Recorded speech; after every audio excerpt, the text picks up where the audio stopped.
Hello, welcome to 365 SBS, episode 140, The Collection. I was in my bathroom today just thinking about what should I do for my show, and I read something highly interesting. Although a little unusual, but I figured, hey, why not? Live a little. So here's the song, it's called The Collection. I have a nice toilet paper selection. I will show you my current collection. I'm going to show you my collection right now. Here it is, ladies and gentlemen. This is the real deal. This isn't the phony. This is reality TV. Isn't that beautiful? Now the only reason I'm showing you this, that's going to be the classic pose, a little spoiler alert there, is because, you might say, that's ridiculous.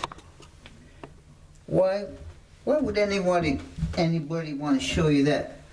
Because I read this in the book today. And right there, just to show. I'm not joking, there it is, right there. Can you see that? I think you can. You can collect toilet paper. It's in the best bathroom readers. When I was reading, waiting to do my show. According to Harry L. Rinker, all toilet paper is not created equal. He should know, believe it or not, he collects TP. Here are excerpts from a column he wrote on the subject for Antiques and Collecting magazine. You know, people collect stuff. What can I say? This is kind of an informative show. I'm taking a little sidetrack from my normal musical extravaganzas. But I have the song, so it's official. If you have traveled abroad or use an outhouse, you are aware of one basic truth. All toilet paper is not created equal. What a perfect excuse to collect it. On the surface, I like that, collecting toilet paper need not be an expensive hobby. Select pilfering from public restrooms and friends' bathrooms will provide enough examples to begin a collection. It might not be that extensive, but you got something to trade with your friends and family and fellow enthusiasts. Of course, if you travel abroad to obtain examples, the costs increase considerably. However, I discovered that once my friends found out that I could have a toilet paper collection, their personal contributions rolled in. I think the pun was intended there. I'm going to read some more of this because this just points out something. I don't know what, but it's got to point out something about how people think. And I tell you, with this, I'm still kind of stuck on this whole political campaign that's happening now. I mean, if people think and do this, it explains a lot about what's going on, to me anyway. Getting started, I became aware of the collectible potential of toilet paper in the late 1970s when I learned about a woman appearing on the Women's Club lecture circuit. Now, a woman went on a lecture circuit talking about the wide assortment of toilet paper that she encountered during her travels.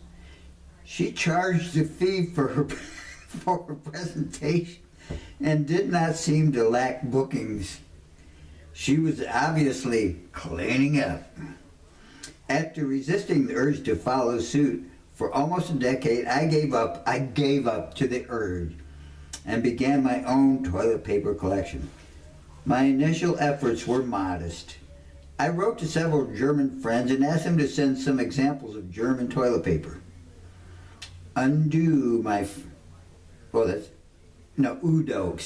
Udo, my friend in Hamburg, outdid himself. Among the examples he sent was toilet paper from the German railroad. A close examination of the light gray textured paper revealed that each sheet was stamped Deutsche Bundesbahn. I guess, pardon my German if that wasn't right. This says something about a nation's character. The German Railroad Administration is so concerned about a roll of toilet paper that they find it necessary to stamp their name on every sheet. Here's the rule. Since toilet paper collecting is in its infancy, some infant, well, are we going to start collecting diapers, used diapers? Pardon it. Get that out of your mind, sorry. That's my bad. But it says, since toilet paper collecting is in its infancy, now is an excellent time to create rules concerning how to validly accumulate this important new collectible. For example, how many sheets are necessary to have a valid example? Well, he says you got to have at least 2, but I'm sure there's a heated debate will soon ensue. Do you collect single sheets or the entire roll? And it goes on. My collection, which originally was meant to be confined to a shirt box, now occupies several large boxes. Conversation pieces. Toilet paper collecting provides an engaging topic for cocktail parties and other social gatherings. Everyone has a toilet paper story to tell. They do. Oh, okay.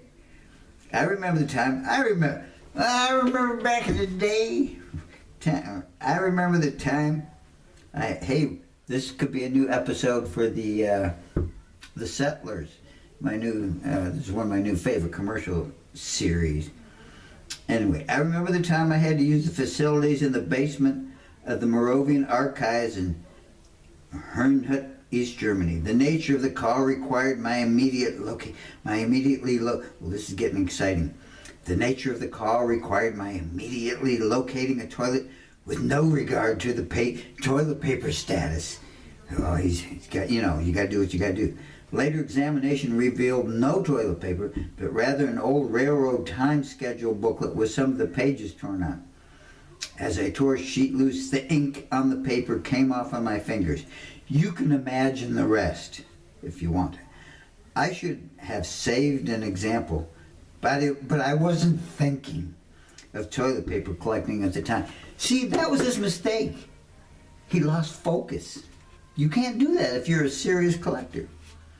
As with all my collections, I have some favorite examples, among which are half a roll of toilet paper that a friend brought me from England has surface texture equivalent to wax paper, and a German aluminum foil package that contains toilet paper moistened and perfumed to act and smell like a wash and dry. Well, now there's a classy idea there. I have a special box in which I put translucent examples, those you can see through when held up to the light. What? I think I'm about done with this thing. Right there. Their use gives real meaning to the phrase doubling up. Anyway,